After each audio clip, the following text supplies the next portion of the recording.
Madame, Monsieur, bonsoir. C'est le journal d'Alizé Guadeloupe et ce soir, nous recevrons Madame Marie-Christine Mirkidal. C'est la secrétaire générale de l'UPLG dont elle conduira la liste pour les élections régionales. Bonsoir Madame. Bonsoir monsieur, bonsoir à tous les téléspectateurs, excusez-moi. Je ne vous trouble pas. Est-ce que l'UPLG se présente pour témoigner de la présence effective d'un mouvement nationaliste en Guadeloupe ou pour peser réellement sur ces élections? L'UPLG se présente parce que la situation du pays ne nous laisse pas indifférents et qu'il y a nécessité que nous puissions effectivement proposer autre chose. Je vous retrouve dans un instant pour développer tout cela. Pour l'instant, nous allons développer notre journal. La baisse de la fréquentation des églises, mais également la baisse des vocations au sein de l'Église catholique, c'est un phénomène dont on parle depuis un certain temps. Un phénomène compensé un petit peu par le diaconat, ces civils qui se mettent au service de l'Église et parfois peuvent dire la messe après un parcours initiatique. Aujourd'hui, chose exceptionnelle, l'évêque de Guadeloupe a ordonné 3 diacres dans la cathédrale de Pointe-à-Pitre. Le reportage de Bénédicte Jourtier.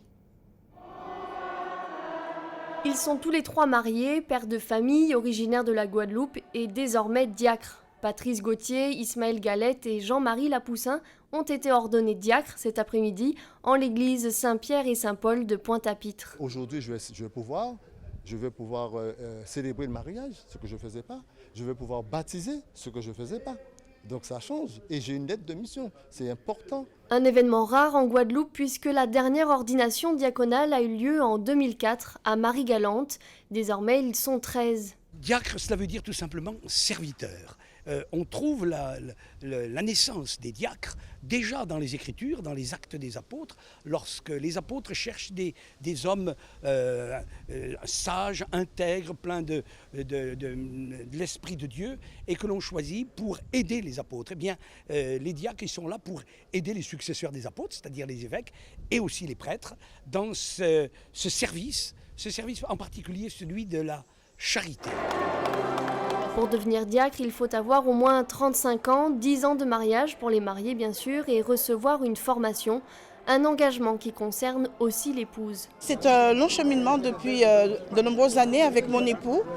Et c'est lui l'appelé, mais c'est un service où nous sommes appelés en couple. Nous faisons aussi partie de la communauté du Chemin Neuf et nous avons nos frères qui sont arrivés de Martinique et nous allons faire la fête avec eux et nous sommes heureux et contents pour toute l'église en Guadeloupe. Actuellement, l'église compte 60 prêtres pour 43 paroisses. Au chapitre fait divers maintenant, un homme d'une trentaine d'années a été tué au petit matin à Saint-François aux abords d'une discothèque. Cet homme avait environ 35 ans, je ne sais pas si je vous l'ai dit. Son meurtrier serait connu des riverains. Il est activement recherché par les forces de l'ordre. Politique, Laurent Bernier compte bien représenter la droite aux prochaines régionales. Hier soir, le maire de Saint-François s'est fait adouber au Rézé par des militants des Républicains, de l'UDI ou encore du Parti chrétien-démocrate. Mais avant d'annoncer officiellement sa candidature, le maire de Saint-François attend l'investiture des Républicains qui se décide mardi à Paris, ce à quoi semble s'opposer le dit clan Chevry, la mère Lucette et la fille Marie-Luce Panchard, qui, comme vous le savez, se sont rangés derrière Harry Chalus.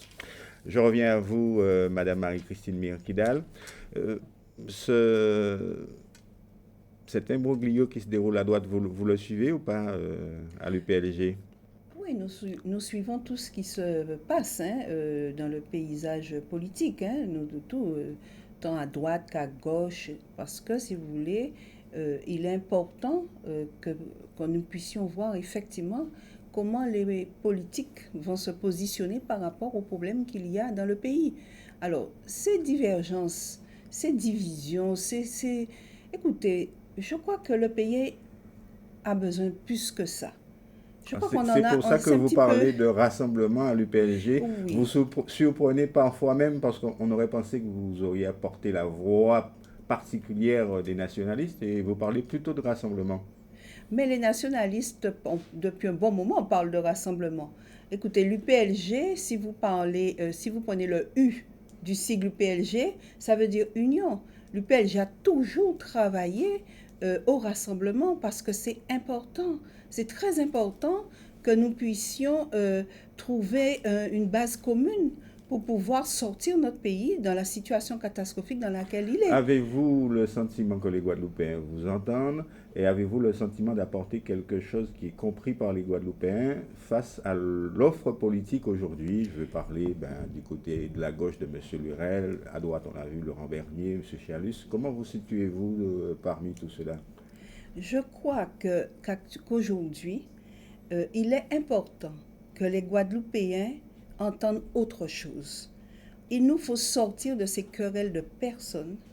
Il nous faut sortir de ces combats de coq, je dirais. Nous n'y marre avec ça.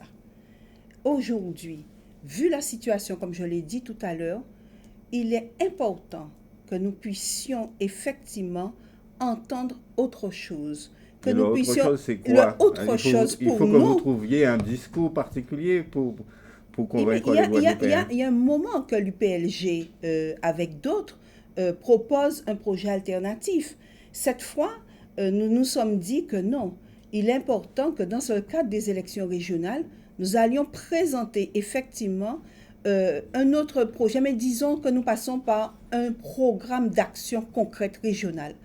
Un programme qui va présenter un nouveau modèle économique basé sur des valeurs, mais basé également, si vous voulez, sur quelque chose de durable. Nous prônons un développement endogène et durable. Nous prônons la démocratie, c'est important dans ce pays. Nous prônons la liberté, la solidarité, qu'on repense cette solidarité. Ça veut dire une solidarité qui n'est pas, si vous voulez, qui est plus juste, parce qu'elle n'est pas juste. C'est vrai que ça peut être contradictoire, mais la solidarité aujourd'hui, de la façon dont elle se manifeste, c'est à la tête du client. Donc, je crois que pour revenir à ce que vous me demandiez au départ, Jean de la Pays là, il a ses affaires, moun dépositionnées. Nous pas dans alternance. Est-ce que ça ne signifie pas aussi que vous mettez en sourdine votre mot d'ordre d'indépendance? Notre objectif à long terme est l'indépendance. On ne s'est jamais caché. Pourquoi vous ajoutez aujourd'hui à long terme? Il est toujours présent, c'est toujours notre mot d'ordre, mais c'est pas, si vous voulez, ce n'est pas la préoccupation du moment. Nous expliquons, nous préparons les consciences, si vous voulez, pour que demain ils puissent accepter de toute manière, Jean-là le monde caille, Jean-là nous a évolué, tôt ou tard qu'il y ait l'indépendance. Alors il faut se préparer à ça. Et à court terme, je vous rappelle que depuis début 2000, l'UPLG avait proposé une collectivité nouvelle de Guadeloupe, associée à l'État français. Ensuite, nous sommes arrivés à l'idée qu'il nous faut faire évoluer les institutions pour que nous puissions avoir plus de responsabilités. Dans ces élections régionales, ce ne sont pas des élections qui vont régler le problème de l'indépendance. C'est pas ça. C'est pas ça qui est à l'ordre du jour. Ce qui est à l'ordre du jour, et vous le savez aussi bien que moi, c'est que nous arrivons au bout de la décentralisation. Nous arrivons avec la charte d'autonomie locale. C'est ce qu'on nous prépare, l'autonomie politique locale. Donc nous disons qu'il faut la préparer. Deux mots de politique politicienne, si vous le voulez bien. En 2004, vous étiez allié notamment au Parti communiste guadeloupéen. Je recevais hier Mme Cados.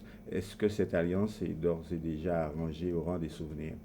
Alors, en 2004, nous nous sommes présentés effectivement aux élections régionales.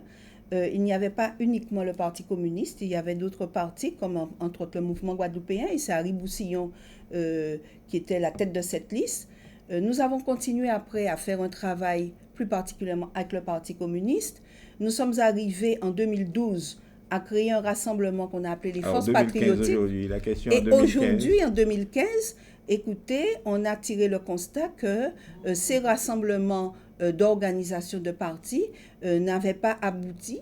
Lorsque les FPAC ont pratiquement arrêté, cessé leur travail, chaque organisation s'est trouvée libre de continuer son travail. Et un dernier mot, est-ce que vous allez rassembler tout le camp indépendantiste? Je veux parler des autres mouvements, celles animées par exemple par l'Ukrainette. Alors, notre objectif est de refaire une nouvelle alliance qui est un rassemblement de tout le monde. Les patriotes, les progressistes, des personnalités politiques, tous ceux qui veulent avec nous porter un véritable projet d'action régionale qui pose le problème autrement. Nous voulons calbander ce système-là et programmons-nous, c'est ça qu'il a proposé, des actions pour nous calbander ce système-là, pour nous permettre que Guadeloupe ait d'autres souffles et pour nous voyer Guadeloupe monter. Donc c'est un rassemblement avec tout le monde. Nous n'avons pas, si vous voulez, nous ne nous sommes pas enfermés dans le camp des patriotes. Nous avons ouvert à tous. Vous avez des gens en Guadeloupe qui ne se sentent pas patriotes. On a bien et pourtant compris. Qu'ils le sont. On a bien compris. Merci Madame Myriam Kidal. Nous aurons évidemment l'occasion de vous retrouver au cours de cette campagne des régionales. Je vous remercie. Tout à fait autre chose. À 6 jours de la visite du pape à Cuba, le pays de Fidel Castro a décidé de libérer pas moins de 3500 prisonniers, des prisonniers de droit commun selon les autorités de la Havane. C'est d'ailleurs presque une tradition à chaque visite papale. En 2012 déjà, lors de la visite de Benoît XVI, pas moins de 3000 prisonniers avaient été libérés. Puis toujours concernant Cuba, vendredi s'est tenue la première réunion de cette fameuse commission diplomatique bilatérale entre Cuba et les États-Unis sur les conditions du rapprochement entre les deux pays. Prochaine réunion se tiendra à Washington en novembre prochain. On en arrive à notre traditionnel tour d'eau. Je vous les communique. Aujourd'hui, c'est Sainte-Anne qui était concernée dans quasiment tous ces quartiers en partant du bourg jusqu'à Bel-Étang. Demain, c'est la commune de Goyave. Alors, je me suis trompé, c'est Gosier-Ouest et les Saintes qui étaient concernés aujourd'hui. Demain, c'est donc la commune de Goyave, le bourg et la section de Christophe-Ouest. Et puis, c'est le Gosier-Est qui sera concerné toute la journée de demain. Le SIAG qui d'ailleurs communique à propos des tours d'eau qu'ils sont maintenus tout simplement parce que l'unité de Bel-Ocado n'a pas atteint son niveau optimal en dépit des récentes pluies et que la mise en service effective de l'unité du Moule déterminera la poursuite ou non de ce dispositif. Un communiqué sans doute à relier aux récentes affaires à Capesterre-Belo où le maire Joël Beaugendre et la présidente de la communauté d'agglomération du Sud-Bastère, Mme Lucette Michaud-Chevry, ont très clairement pointé du doigt la responsabilité du SIAG. Deuxième journée du congrès médical qui se tient dans le cadre du Salon du sport. Aujourd'hui, au Memorial Act, il a été très souvent question de problèmes dentaires qui peuvent avoir des conséquences particulières sur les muscles. Le reportage de Richard Scott. Cet après-midi avait lieu au Memorial Act la deuxième journée du premier salon de la médecine sportive de la Guadeloupe. La pneumologie, allergologie ainsi que l'orthodontisme étaient mis à l'honneur. Pas de spécialité pour les sportifs, donc ce serait très intéressant de se pencher sur cette question et de savoir. La réponse est assez simple, mais au moins qu'on apprenne quand on a un patient. Je me suis rendu compte en faisant la préparation avec une de mes collègues, on pensait que c'était quelque chose qui n'était pas du tout pris en compte. Et là justement, par l'intervention, certaines questions qu'on m'a posées, c'est surtout les kinés, les ostéos avec lesquels on travaille qui m'ont posé des questions. Donc, je me perds un petit peu, mais en résumé, peut-être que les gens sont un tout petit peu plus conscients que ce que je pensais par rapport à cette relation de la dentisterie et du sport à haut niveau. La médecine sportive est une discipline prisée par les médecins guadeloupéens. Son développement s'intensifie de plus en plus sur l'île. C'est très intéressant pour avoir un échange entre différents professionnels de différents secteurs, les médecins, les kinés, les ostéopathes, les coachs sportifs. J'espère qu'il y en aura d'autres, parce que comme ça nous permet d'échanger sur nos connaissances, sur nos pratiques et pouvoir optimiser la prise en charge de soit nos clients, soit nos patients. Ce que l'on peut retenir de cette deuxième journée, c'est que sport et médecine sont liés de très près. Les champions guadeloupéens sont reconnus mondialement. Il en sera peut-être de même pour la médecine sportive guadeloupéenne dans un futur proche. La diabolique sœurette de Jean Colanta Made in Guadeloupe a connu aujourd'hui un succès inouï. Après les 200 jeunes d'hier, c'est un millier d'adultes qui a participé à l'épreuve sur le circuit de Bellevue au Lamentin. Le reportage de Richard Scott. Plus de 1000 personnes étaient aujourd'hui réunies sur le chemin de Chouchou, au Lamentin, pour la diabolique, une course pédestre qui conjugue sueur, effort et bonne humeur. J'ai connu l'événement, je travaille dans Jarry, là, dans une boîte, et donc du coup ça se passe bien. Et on s'est tous réunis pour faire le parcours. Impeccable, fun, on sent qu'il y a du boulot derrière, il y a du monde qui a dû y passer du temps. Et j'espère qu'il y en aura d'autres.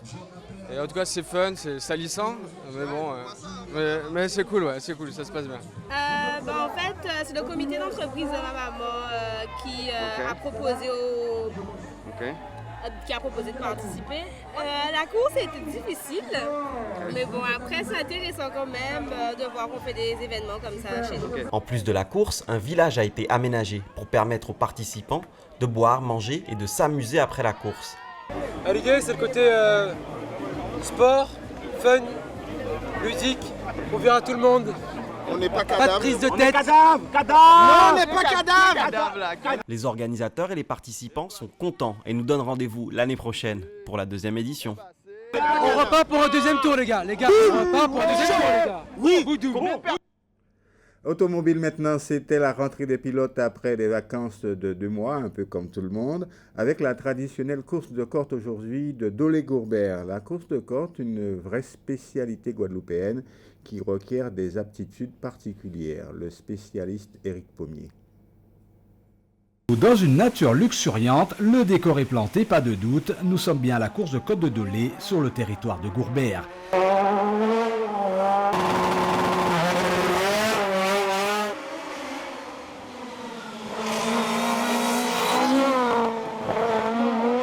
Mise en jambe donc plutôt musclée ce matin pour la rentrée du gratin du championnat automobile de la Guadeloupe.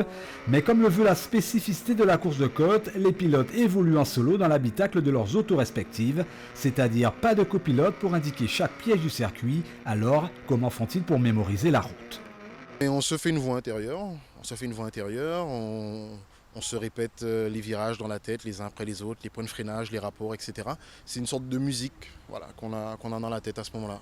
Mais finalement, qu'est-ce qu'une course de côte et quelle différence avec le rallye? Pascal Calvel, pilote de la Martinique, connaît les 2 exercices pour y avoir brillé quel que soit l'auto. Pour ce pilote, qu'importe la machine, pourvu qu'il y ait l'ivresse, mais attention, la stratégie de course est différente. Ce sont 2 disciplines totalement différentes, elles sont diamétralement opposées. Une course de côte, comme son nom l'indique, c'est une course de côte, entre 1,5 km et jusqu'à 10 km en championnat d'Europe. On est seul dans la voiture et c'est vraiment la recherche de la perfection. C'est-à-dire qu'il faut passer, il faut reconnaître autant de fois qu'on peut en fait. Il faut aller chercher le dernier dixième. La course de côte, c'est la précision, les trajectoires, c'est optimiser, parce que comme la distance est courte, il faut l'optimiser au maximum. Sur un rallye, on aura des spéciales de 7-8 km, on peut faire une petite erreur comme ça, mais là, il n'y a pas de droit à l'erreur. On fait une erreur, c'est fini, quoi. La course de côte, finalement, est un exercice particulier, si particulier qu'il demande qu'il soit abordé avec la plus grande concentration. Les pilotes, parfois, appréhendent. Complètement, parce que la dose de stress est différente, ça se joue sur 1,5 km. Sur un rallye, sur plusieurs kilomètres de spécial, on a des temps où on peut se ménager. Là, on n'a pas le temps. C'est tout de suite du début à la fin. Ça, c'est très compliqué parce que les pneus sont froids. Il n'y a pas de frein, tout est froid, donc il faut partir à fond de suite, être à l'attaque, donc c'est difficile. Alors sur les barquettes, puisque je fais aussi les courses de côte en barquette, là c'est différent parce que ce sont des autos qui sont conçues pour ça, donc les pneus sont de suite chauds et les freins sont de suite chauds. Donc c'est plus facile avec une barquette qu'avec une voiture fermée comme on a aujourd'hui. Descendre sous la barre de la minute pour un circuit d'1,5 km, soit en régional, le défi est grand mais les concurrents s'y engagent. Autre mission de taille dans 15 jours pour les pilotes, la course de côte nationale des Mamelles, circuit de 3 km 200. Pascal Calvel a promis d'y être, cette fois sur une monoplace de type Gelma 630 GT et certainement pas pour de la figuration. Et sur le plan strict des résultats, c'est un retour gagnant pour France Paradel qui s'est imposé devant Edmond Bicky et Stéphane Nègre. Bon sang ne saurait mentir. Pour refermer ce journal, je vous propose de voir les œuvres de cette peintre d'origine haïtienne. Elle s'appelle Rachel Scott. Elle vit depuis plusieurs années au Pérou et ses œuvres sont marquées par des couleurs et une chaleur plutôt vive. Elle expose depuis hier au Centre culturel Réminé-Souta. Le reportage de Bénédicte Jontier. Des couleurs fortes, des nuances harmonieuses. Pour ses 28 tableaux, cette plasticienne haïtienne s'est inspirée de là où elle vit actuellement, au Pérou. Je voyageais assez souvent au Pérou, j'ai épousé un Péruvien et je voulais savoir un petit peu de la mythologie péruvienne qui est fascinante.